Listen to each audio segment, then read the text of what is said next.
আজকে কিন্তু কোনো ব্লগ ভিডিও না, আজকে একটা রেসিপি ভিডিও নিয়ে আপনাদের সাথে চলে এসেছি। আজকে বানাবো আমি কাঁচা ছোলার পরোটা, তো সেটাই আপনাদের সাথে শেয়ার করব।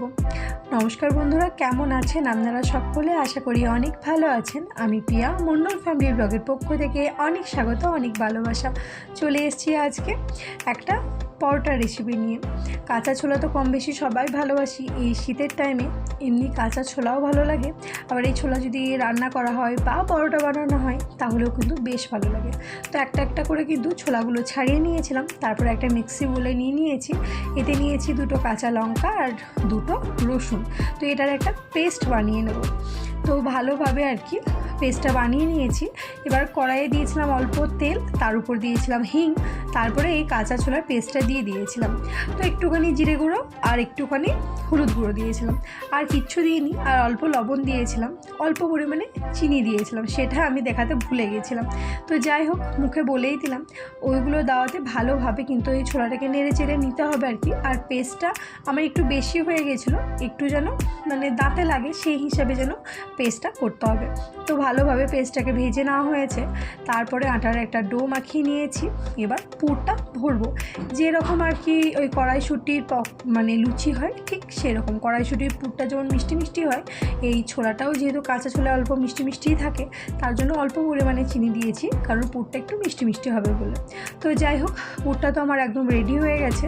এবার কিন্তু আমি ভিতরে এই পুরটা দিয়ে দিচ্ছি। একটু ঠান্ডা হতে একটু টাইম দিয়েছিলাম। ঠান্ডা হয়ে যাওয়ার পর পুরটা কিন্তু ভেতরে ভরে তারপরে যেভাবে আর কি পরোটা বেলা হয় সেইভাবে কিন্তু বেলতে হবে। তো পুরটা একটু বেশি পরিমাণে দিয়েছি, অল্প পরিমাণ দিইনি। আর অল্প পরিমাণ দিলে কিন্তু ফাটবে না, আর বেশি পরিমাণ দিলে কিন্তু ফেটে যাবে। আর বেশি পরিমাণ না দিলে পরোটাটা আমার ঠিক ভালো লাগে না, মানে একদম প্লেন পরোটাই লাগে। তো পুর ভরা পরোটা যেমন ভেতরে একটু পুর না দিলে ভালো লাগে না, ঠিক সেরকম ভালোভাবে ঠেসে ঠেসে পুরটা দিয়েছি। আর প্রচণ্ড হালকা হাতে আর কি এটাকে বেলতে হবে, বেশি চাপ দিয়ে বেলতে গেলে কিন্তু একদম পুরগুলো বাইরে পুরো বেরিয়ে চলে আসবে। তো সমস্ত কাজই যেমন, যে কাজটা একটু তাড়াহুড়ো করে করা হয় সেটা যেমন খারাপ হয়ে যায়। তো যাই হোক, প্রথমে আমি একটু তাড়াহুড়ো করছিলাম কারণ অনেকটা রাত হয়ে গেছিলো, তো সেই কারণে তো প্রথম পরোটাটা আমার একটু ফেটে গেছিলো। তো সেটাও কিন্তু আপনাদের সাথে শেয়ার করব। তো দেখতেই পাচ্ছেন আলতো হাতে আমি ভালোভাবে আর কি পরোটাটাকে বেলে নিচ্ছি। গ্যাসে কিন্তু দিয়ে দিয়েছি তাওয়াটাকে গরম করতে দিয়েছি। এবার পরোটাটা দিয়ে দিয়েছি। আর এই পরোটাটা একটুখানি ভেজে গেছে, মানে একটুখানি বেরিয়ে গেছে পুরটা। আর এইদিকে বানাচ্ছিলাম ডিমের কারি, ওটা দিয়েই আজকে এই পরোটাটা খাওয়া হবে সেই কারণে।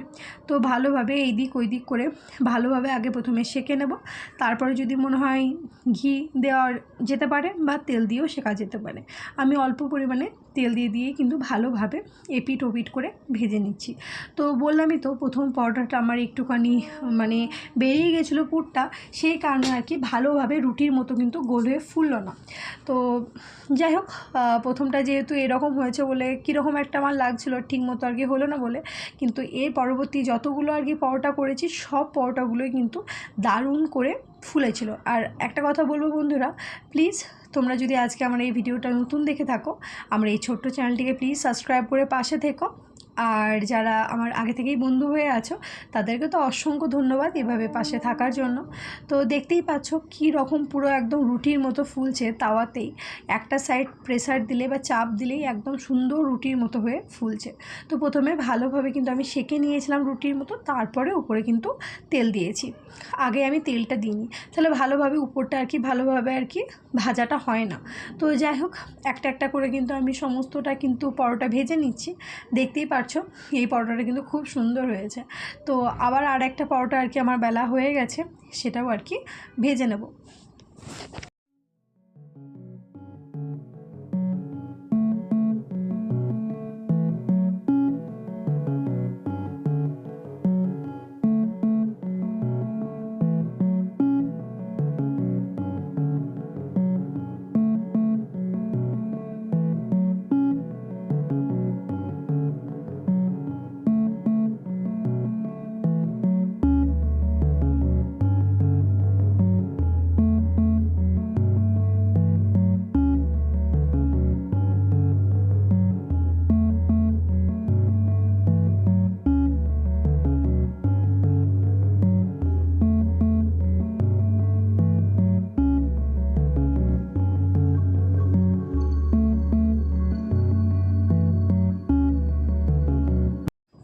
আর আটা মাখানোটাও কিন্তু আপনাদের সাথে শেয়ার করিনি।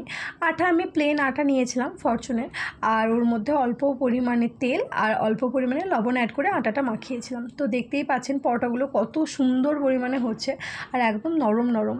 আমি কিন্তু ময়দা ব্যবহার করি না মানে পরোটা বা লুচি কোনো কিছুতেই। যাই হোক, আমার কিন্তু একদম গরম গরম ছোলার পরোটা একদম রেডি হয়ে গেছে।